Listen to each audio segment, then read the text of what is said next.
कराग्रे वसते लक्ष्मी करमध्ये सरस्वती करमूले तु గోవిందః ప్రభాతే కరదర్శనం. ఈ శ్లోకం ప్రకారము అరచేతి ముందు భాగంలో లక్ష్మీదేవి, మధ్యలో సరస్వతీదేవి, మూలంలో గోవిందుడు కొలువై ఉంటారు. అందువలన ఉదయాన్నే మేల్కొన్న వెంటనే అరచేతులను చూసుకోవడం శుభప్రదం.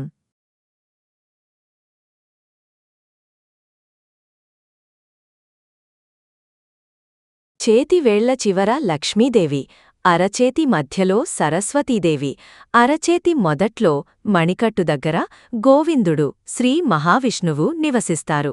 అందువల్ల ఉదయాన్నే నిద్రలేచిన వెంటనే అరచేతిని దర్శించుకోవాలి.